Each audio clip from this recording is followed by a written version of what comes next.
Good afternoon, everyone, and welcome. I would like to thank you all for joining us today at our MI COVID Diaries project discussion with MSU College of Arts and Letters, Associate Professor Suzanne Wagner and Dr. Betsy Sneller. My name is Devin Hurd, and I will be moderating today's discussion. A little about me, I am a senior here at Michigan State University, majoring in humanities pre-law and working with the college as a career peer intern. Before we begin the discussion, for those of you who are new to Zoom, I would like to direct you to the Q&A button at the bottom of your screen. You may be able to use the Q&A button to submit any questions you have at any point during the webinar. We will keep track of your questions and be sure to address them with our speakers today. I would also like to let you know that this webinar is being recorded and will be posted on our YouTube channel within the next few days, for those of you who could not be with us today, or if you would like to watch it back at your leisure. The only faces that will be shown today are the ones that are on the recorded version, which are those that are the presenters. So you don't need to worry about your camera or your microphone. I would like to introduce our first speaker. Dr. Betsy Sneller is a sociolinguist who researches how social and linguistic factors interact to produce patterns of language change. She received her master's from the University of Essex and her PhD from the University of Pennsylvania. She is a recipient of a Fulbright Fellowship Award and 2 National Science Foundation grants. Her work has appeared in several top journals, including Language Variation and Change in Cognition.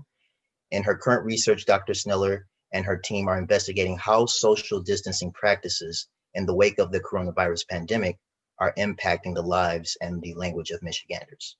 So without further ado, I'll hand it over to Dr. Sneller.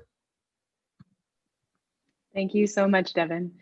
Hi, everyone. I am so thrilled to get to talk to you today about this project that Devin just mentioned.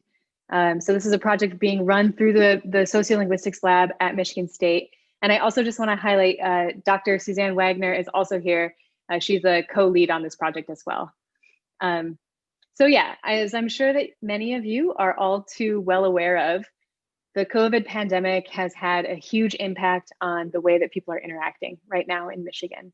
So it has had this effect of shutting down in-person interactions and resulted in a deep disruption to everyday life for Michiganders, not just Michiganders, but our focus here is on Michiganders. So at the Sociolinguistics Lab, what we're doing is running a project to document how social distancing is causing changes to people's social habits and to their language throughout the pandemic, and ideally beyond. So we're hoping to run this project through a return to normalcy as people go back to normal life. So since April, we've been collecting weekly audio diaries from Michiganders about their life during the pandemic. So focus both on pandemic-oriented questions and also just their lives in general. So I'm going to play really briefly a video that was created by the College of Arts and Letters this summer to give a brief introduction to the project. So here. Projects on hold. Around the same time, Betsy was hired by Michigan State. We spoke to one another and immediately began to brainstorm about how we could work together and have a think about how people's language might be affected by the social distancing that we were all experiencing. I think both of us were feeling this urge to record what was happening. We thought, if we are experiencing this urge to document, probably a bunch of other people are too, and would actually appreciate a venue for this type of documentation. Diarists go to our project website. They can see some examples of other people's recordings. They click to sign up. And after that, they get an email every week from the project team with some questions they can respond to.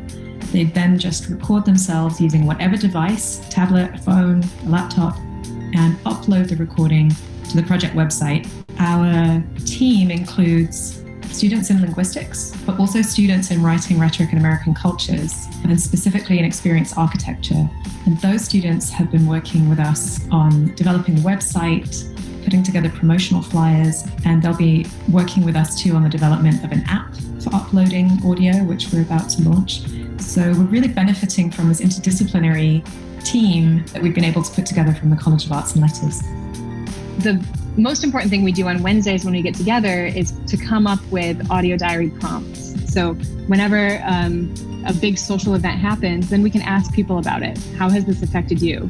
We're lucky because the students come from all over the state. They've all got different ideas about the questions that we should be asking participants, because their experiences and the experiences of people in their own social networks are all very different. So we have data on what people from Michigan sound like and how they talk, going back for a decade now. We can ask a number of questions from this data, like how has social isolation because of the pandemic affected how language is changing and what people are talking about? From a research standpoint, it's exciting that we are going to have this wonderful collection of stories that we can not only share with the state through the Library of Michigan, but we can share with students current and future who will be able to get projects out of these recordings for many years to come.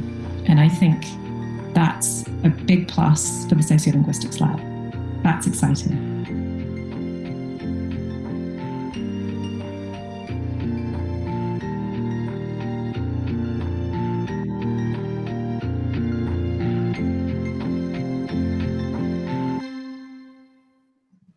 Thank you so much, Devin. No So that was a brief introduction to the project. The trickiest thing for us is that for the research questions that we're primarily interested in, we really need participants to regularly contribute. So we need diarists to be uploading diary entries over and over throughout their experiences. So this is a huge enterprise. And we're really only able to do all of the work that we've been doing because we have an incredible team of undergraduate and graduate students from across the college. So today we have some of our amazing team here today to share a little bit about the work that they do behind the scenes to make this project work. So I will next turn it over to Jack, who first joined the Diaries project actually as a participant. Hi, everybody. I'm Jack Rechsteiner, and I am currently one of the leads for prompt creation with the project, but like Betsy mentioned, I started off as a participant, so I've seen things with the project from both sides. As a participant, it was a moment during my week where I could reflect on what had happened to me recently, and I also had a nice feeling of knowing that by talking about my week and what had been going on in my life, it was helping others. I remember one of my favorite prompts was, what role does music play in your life and how has that changed over the past year? Because I'm a musician in my free time, but I hadn't really given myself time to think about how recent events had changed my relationship with music. But since joining the project as a team member, I've been very active in our tasks of generating prompts to send to our participants every week. Even with everyone working together, it still takes a while to do this. And the reason we spend so much time writing these questions is because we're trying to generate a very purposeful and specific type of question. We want questions that are open-ended because we hope to get people telling stories. And story narratives are a great way to get people to talk naturally instead of talking like they're performing for the recording, to make them less self-conscious about the fact that they're talking to their phone or their computer, whatever they're recording on. And it also helps us to get to know our participants better. So like Betsy mentioned, when coming up with prompts, we'll start with experiences from our own lives from the past week, and we try and turn those into questions that are relevant and engaging for as many people as possible. I'm going to share one of the emails that would go out to participants.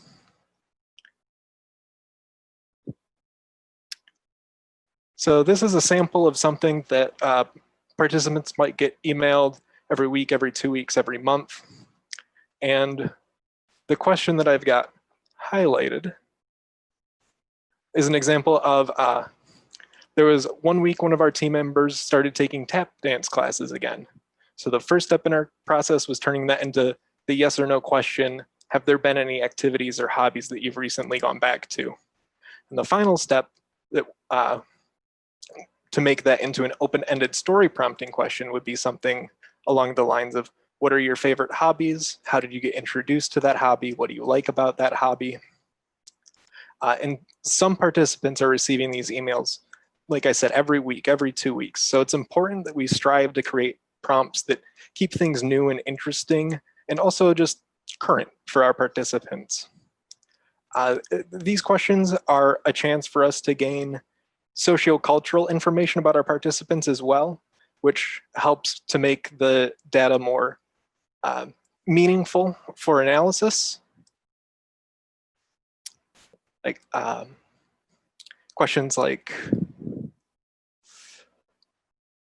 who was a role model for you when you were younger? What makes them a good role model? Those give us some insight into the cultural background that our participants are coming into the project with.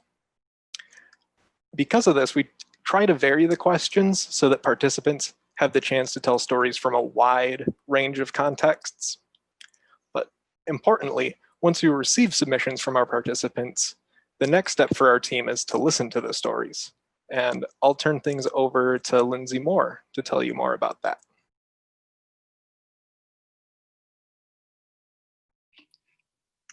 Okay, hello, I'm Lindsay, as Jack said, and I'm a senior undergrad research assistant for the project, and I'm a part of the story selection team. So to make our research feel more like a community, we gave participants the option to let us share the audio that they're giving us every week. So each week it's my job to listen to the audio and select 2 to 3 stories from the adult age group, and then 1 to 2 stories from both our kids and teens age group. So we chose to feature stories on our website because we want our goal to be that our participants can hear each other's experiences and share. Being in quarantine and during a pandemic can feel very isolating, and we want our participants to be able to hear how other people in Michigan are coping with similar issues. So I'm going to share my screen and show you guys what our website looks like, since you've been hearing so much about it. Hopefully it shares. There we go. Okay, so here is our website. As you can see, we've got our intro about the project, but we also split our archive into our age groups, kids, teens, and adults. So I'm going to go to our adults because that's our most extensive one. We started collecting adult audio first. So when listening to audio, as Jack said, we're looking for a narrative when we want to share on the website, just because it's a little more interesting to listen to. And sometimes people just want to talk about their day, but yeah, so we use the prompt suggestions to steer people towards a story. But what I think is so interesting about our project is that we have been able to create a time capsule of this historic year. So we have people talking about incorporating masks into their everyday life, the protests back in June. We have people talking about the frantic state in the grocery stores when they were trying to get toilet paper, and it was all out. We have somebody talks about the floods that happened in the Midland-Saginaw area, and everything else in between that happened this summer. Even we have a couple wedding stories, which are really awesome to hear. So now I want to share 2 of my favorite featured stories. The first one comes from one of our first participants who talks about the joy of seeing her friends for the first time since the pandemic started. But I think I have to stop sharing for a second because I forgot to click the share audio button. So there we go. So here's the first audio clip.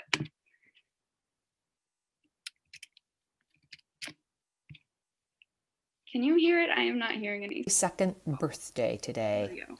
Today I want to talk about one of the side benefits of the, well, maybe not side benefits, but one of the benefits of this pandemic is that it's brought life down to its core, to simpler life. I want to talk about the simpler life.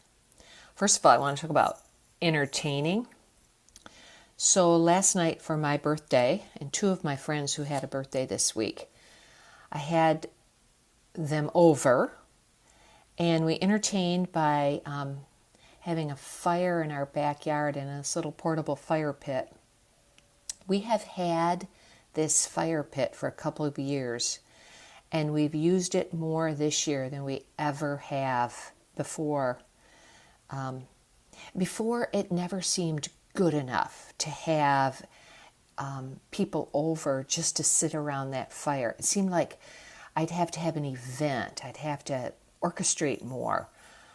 But it was so simple and so good last night. These two couples came over. They brought their own chairs. They brought their own beer.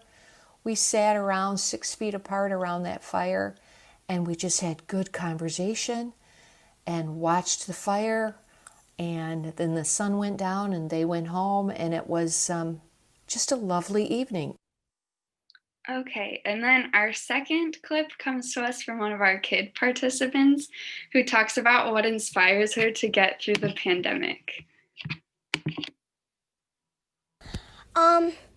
I think that one of the things that I was thinking about that kind of relates to being at home is that if you think about some Disney princesses like Rapunzel and Elsa and Anna, I really like those Disney princesses, and those Disney princesses had to stay home, for example, because they had to stay home, and Rapunzel was locked in a room for a while. But if there's a song in the movie Tangled, which is "When Will My Life Begin?" and it says all the things she did that day. I think that's a really big inspiration, because if you think about it, there's a lot of things that you can do even at home, and if she could get by, I bet we can too. And nonetheless, yes, can be very boring, but I really think that that's a good inspirational song, even if it was made way before any of this happened. It kind of relates. So, as you've heard from the examples I shared, our participants have very wonderful, insightful observations about life. And me and the rest of the story selection team find a lot of joy in listening to their audio entries each week, especially the kids.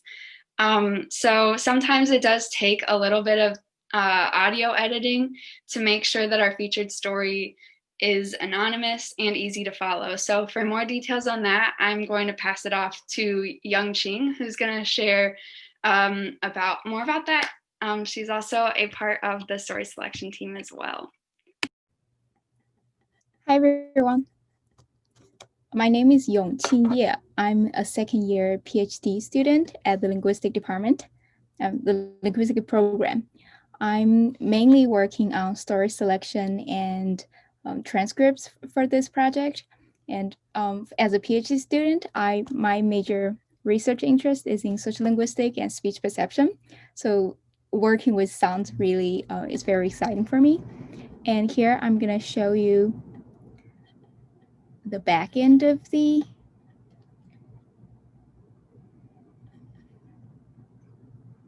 oops. Let me stop share because I gotta make sure the sound works.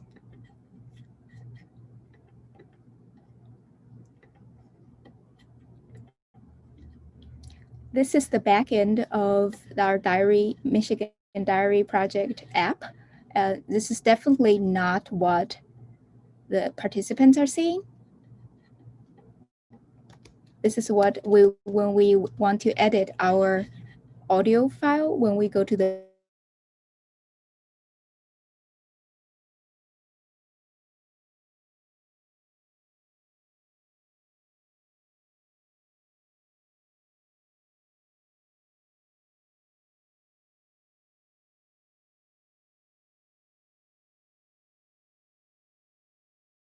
Can people hear me?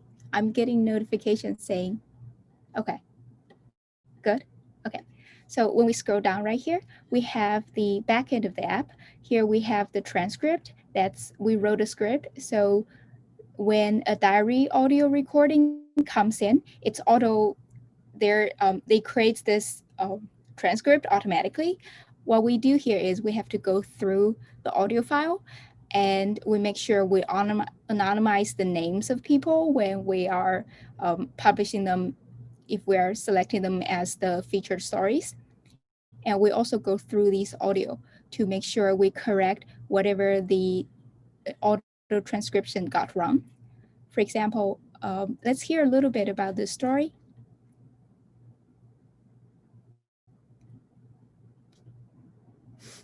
Oh, it's not working.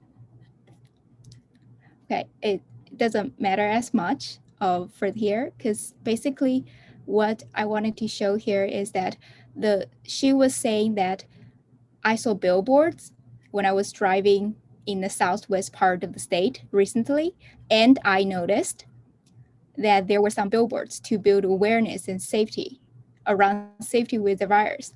The auto transcription got a few points wrong. So I basically, as the team, we will go into the transcription and correct whatever the auto transcription got wrong.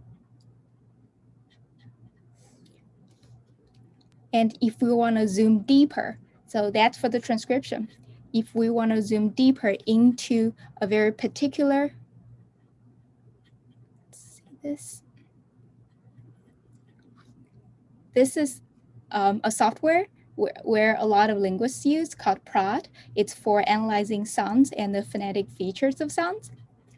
So when we are trying to clip a part of the story out of, or click a story out of the whole recording, we just go into PROD and select part of the story and use that as our featured story. Sometimes we have to anonymize the information that might be identifiable. For example, some people will mention the name of their husband or their kids. We will have to get rid of the audio clip on that part. Sometimes we have to make sure the story kind of makes sense. Some diarists will say the question they want to answer, and they will say a lot of other things. Then they will come to the answer of the question. So in that case, we would pick the question and the answer and piece them together into a story. And so we have a complete narrative. And in PROD, we also do more detailed analysis of sounds. For example, if we wanted to annotate the different words in this, we can create different layers in PROD. And basically say, for example, this is the or that, something like that. For example, I can do that. And if we wanted an even more detailed sound analysis of sound segments, we're not at the stage of sound analysis right now, but I can create a different layer to just annotate a particular segment in this audio file. So this allows us to dive into all different aspects and units of language. We study word use, the features of sounds, or all the other things that linguists might be interested with the material we have. So the project with the audio diary we collected is a huge, valuable corpus that could be beneficial to students and linguistic researchers for many years to come. We do all this work to create stories that we share on the website and feature the stories to create a sense of connection with our diarists. And next, we'll hear from our team member, Alexis, who's leading our social media outreach and the project branding side of this project. Thank you. Thank you, Youngchang. Hi, guys. My name is Alexis Furchioti. I'm a junior majoring in advertising management and minoring in public relations. And this project is awesome because it allows me to do both. So with that being said, I'm going to share my screen and tell you a little more about that. All right, can you guys see my screen? Okay, awesome. So right now, I just like to introduce how we utilize both our social media and brand management to forward our project onto our viewers. So we are on social media. We're on Facebook, Instagram, and Twitter. And below these icons are our handles. So feel free to take a picture of this slide if you choose to. So we use our social media because, one, we want our diarists to feel a sense of community and that they belong to this project, and to keep sharing their lives with us. And their authenticity and vulnerability is something to celebrate. So we use our social media to do so. So a little bit more about that. So these are just examples of what you typically see. We post a very similar variety of this content on all of our platforms. They really just consist of featured stories, which when our participants share these stories, it helps them feel connected with each other, both on social media and the website. And it gives them something to look forward to every single week because we do post every single week. And we'll post stories from each age group. So it's really fun to just see how the different age groups align and differ. So we also want to foster a sense of community, and we just do that by sharing these stories. And then next up are team member spotlights. We just like to give credit where it's due, and also they help our viewers get a sense of who we are. And then we will also do recruitment updates. Sometimes we'll just post reminders that we are still recruiting people from all age groups to participate in this study. And we'll post any new recruitment promotions that we're currently having. And then our project PR updates, this can come in the form of radio stories, interviews, article features, etc. This is really just to keep our community just up to speed on what we're doing and how we're advancing this project. Right.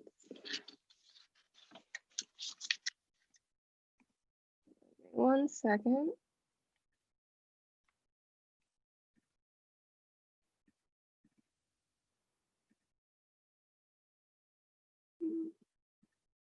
Okay. Sorry, just technical difficulties. So some goals of our brand management moving forward. One, participant engagement is very critical for our project success. Usually word of mouth works the best for recruiting more people, and social media is just huge on that. So sometimes we'll post to certain hashtags, and then this could be like hashtag Pure Michigan or hashtag Michigander, and people just see this post and want to get more interest into our project and possibly sign up. So also what we really value is we want our diarists to feel a sense of community within the project. So they just share experiences, perspectives, and narratives. And our weekly prompt creation is very critical in this, and it's awesome because it allows them to just share their thoughts. And as Jack mentioned earlier, they get to pick from a list of prompts every single week that they like to elaborate on. So it could be one prompt, it could be many prompts, it could be all of them, just whatever they want. And then it just allows them to just create a narrative. And it's also awesome to use that on social media and just have Michiganders just connect with each other that way. Also, we really like to celebrate authenticity and vulnerability. It's a really big thing. We're all going through this pandemic right now. So it just allows them to just be themselves and talk freely, and really just a time to self-reflect. It's just them, their thoughts, and their time. And then lastly, it really creates a sense of normalcy. Again, these are really weird times. So once a week, people can just tune into this community and just hear other Michiganders' perspectives. Right. Go back again. Sorry about that. Okay, last thing. So these are just some logistics that we have, just how to craft our brand. One, we do have a subcommittee that interviews PR and linguistics professionals. This is great for project growth insights. And then we specifically like to look at PR professionals and linguistics professionals that have headed their research. Yes. Can you guys hear me okay? Also, okay. Sorry, just getting notifications. Okay, and then second, our research target market. This is my personal favorite. So we'll get social media insights. This is more for quantitative data. We just look at just engagements, our reach, our views. I think Instagram and Facebook allows us to do this really nicely. And then we also like to get participant insights. This is more of the qualitative data, where we'll ask, like, what should we ask next week? Or what do you want to respond to next week? What should we ask other people in this age group? So both of those together just help us really craft our brand. And then lastly, we partner with Michigan businesses. This is both for promotions and sponsorships. We do this really just to get our names out there. So thank you guys so much. Make sure to connect with us on social media and always grow green. And then now I will hand it back over to Betsy. Thank you, Alexis, and everyone. I don't have much to say other than, as you can see, we are working with a stellar group of student researchers from both linguistics and beyond, undergraduate and graduate. So we're really happy we get to share this project with you and the kind of behind the scenes look. And we would love to answer some of your questions that you have. Thank you guys for such an awesome presentation.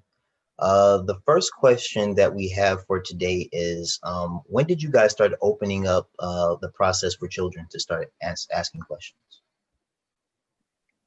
So I'm going to give a little bit of a long-winded answer, which is a question you didn't ask, which is that we wanted the project to get up and running as soon as possible, like really as soon as possible. And we were able to get, the pandemic really hit in the middle of March. Typically it takes a month or 2 months to get a project like this through ethics board approval. And we had not just this team pulling together, but folks across different departments in Michigan State coming together to get this project off the ground. So we were able to start collecting adult data. The week of April 12th was our first week. And this is like an unheard of time span for a research project to go from an idea to being approved for starting to collect data within like half a month. But so the way that worked from the ethics board point of view was, for the adults, it was considered research exempt, which means there's no risks to our participants and adults can freely agree to sign up. But for kids, we need to take a few extra steps to make sure that kids know what the project is about, that kids know that they can stop anytime that they want to. So it took a little bit more time to get a child IRB approval in place, partly because it required us to create a little video explanation of the project because we wouldn't be there in person to explain the project to kids. So that process took another couple of months. We were able to start collecting kid data the week of June 21st. So still before they went back to online school. We were really hoping to be able to capture the summer and then the school year as well. Anybody else like to jump in on that one? No? Okay. The next question is, are there some prompts that surprised you by how engaged the answers were, by any chance? Suzanne. No, I'm coming on here to say I think the story team should answer this question, Lindsay and Yongqing. I would say absolutely yes. And we have participants who basically record an hour-long diary entries, and they will go really deep into their lives, and not only answering the prompts, but also just talk about themselves and things that happened to them. And we also have participants who got engaged so much that our participant will help us debug our app when they got on the App Store. And also they also suggest prompt questions to us. And is there any question that's really stand out to you, Lindsay? I was impressed by the amount of people that talked about, we asked what their experience was getting their first phone. And we had many participants talk about what their first cell phone was and their experience texting and all that. But we chose a featured story for our website that was about their first phone. And it was from one of our older participants who talked about their first landline and sharing their phone number with the whole neighborhood. And I was impressed by that because it also just kind of, it taught me history about the phones because I've grown up with cell phones my whole life. So I thought that was very interesting. But also going off what you said, Yongqing, with the participant involvement in our project, I am very surprised with how interactive our participants are. They'll do multiple entries a week. Sometimes they'll maybe do a shorter one and then come back and be like, I'm so sorry, my last entry was short. I want to elaborate on things that I didn't have time to talk about. And so yeah, I guess I get surprised about pretty much everything that the participants do sometimes. Oh yeah. Yes. Yeah, I just agree with that. Yes. Go ahead, Betsy. I'm thinking about, there are two diary questions that were generated by participants that turned out to be really fruitful.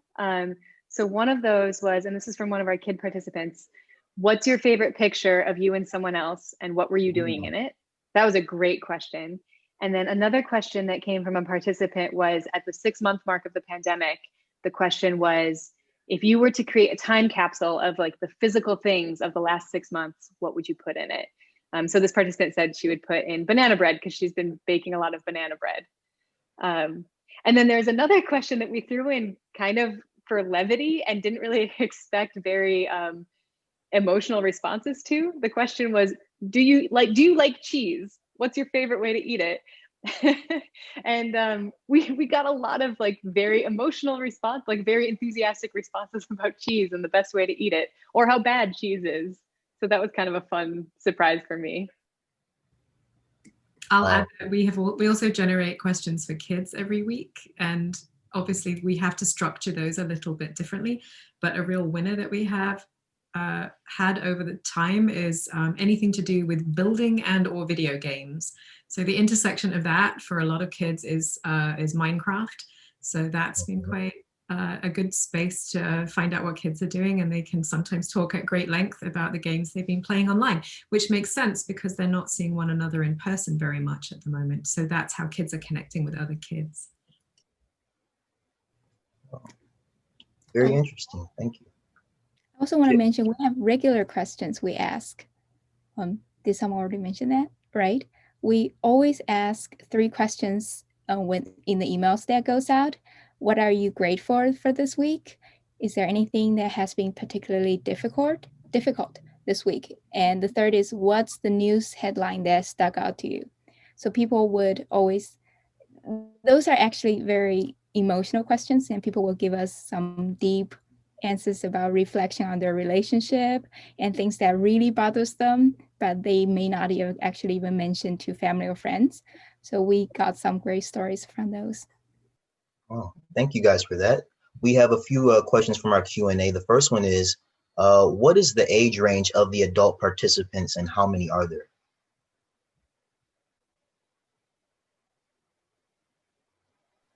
That is a great question. Adult participants range from 18, and I think our oldest participant, I don't actually know. I'm thinking in their 70s. We're IRB approved to collect data from anyone ages 3 to like 113. So everybody is welcome. But I think 70 is probably our oldest participant right now. And what was the second part of that question? Sorry about that. I forgot about my microphone. The second part of it was, how many are there? Adult participants. So we don't, that's a really good question. We don't have our participants broken down by number and age directly. So we have 309, I think, participants as of today.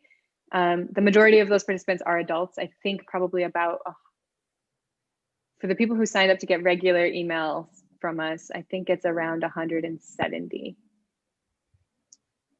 Another follow-up question, which I think you guys may have briefly answered, but I'll go ahead and ask it from our Q&A is, are you doing any analysis of the genre of characteristics and narratives that they're submitting? I can perhaps answer this one. So that's not a primary goal of this lab or this team. But as I think we have said, the corpus, once we finished anonymizing it and once it's ready to be shared with other researchers, could be used for exactly that kind of analysis. So one of the reasons we're excited to have an interdisciplinary team, and you're only seeing a very small part of it, actually, there are lots of people in this team, it's huge, is that we can start to consider those questions, or particularly undergraduate researchers who want to use the corpus to do exactly that kind of analysis could do it. Thank you for that. Next question is, what sorts of linguistic analysis do you anticipate applying to the data?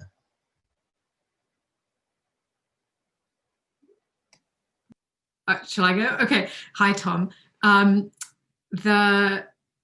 going to be careful about what I say because we're still collecting data. So I'm not going to say too much about the linguistic analyses that we have in mind because we don't want to bias participants in any way. But you saw that Yongqing showed us the interface with Prat, which allows us to do acoustic analysis. So analysis of sounds and how people pronounce things. So we are very interested in how pronunciation has been changing in Michigan English over the last 4 or 5 generations. So that is certainly part of the analysis that some of us will be undertaking. But again, the corpus is multi-use ultimately. So there will be other aspects of language that any of us could do if we wanted to. There's obviously some projects that we might undertake even before we finish collecting all of our data that would include things like what are the words that Michiganders are using to describe the moment that we're in? Are people mostly calling it the coronavirus or COVID-19 or just COVID or Rona, as you saw on one of the transcriptions there that I think Lindsay was showing us, or maybe Jack. So there's some lexical analysis that we could do in the short term that I think could be kind of fun. But one of our main goals is to look at pronunciation ultimately.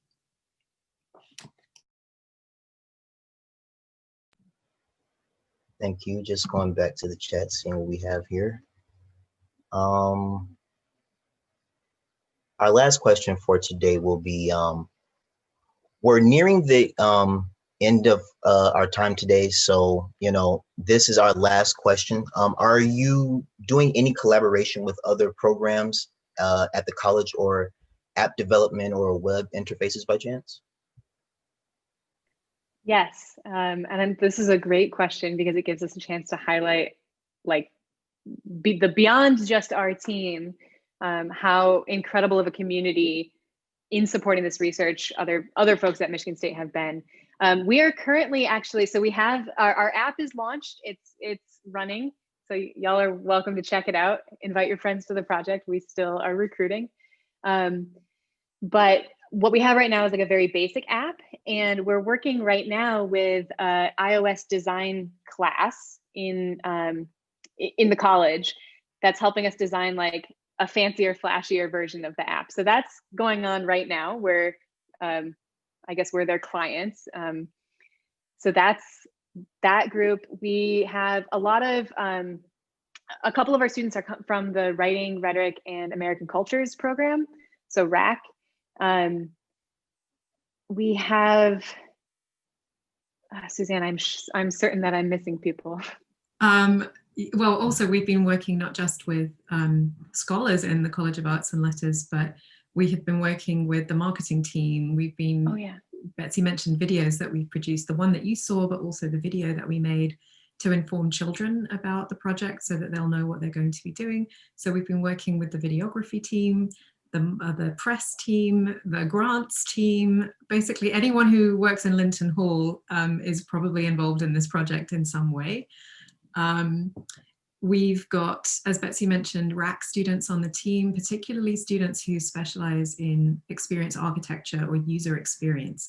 So they're students who are trained to think about how participants navigate our app. How do they navigate the website? How do they navigate and enjoy and experience being a part of the project? So just having folks on board who are thinking about those participant angles in ways that we as linguists might not normally do has been really, really valuable.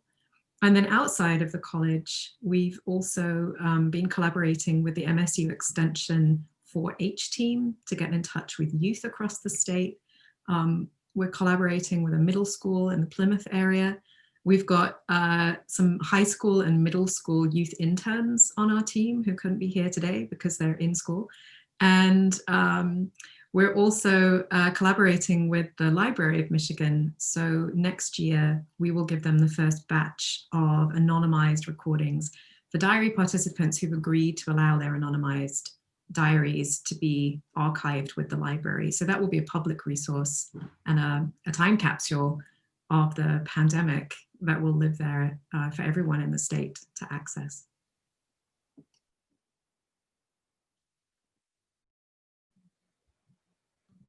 Thank you, Dr. Wagner, for that. I guess we are going to go ahead and wrap up.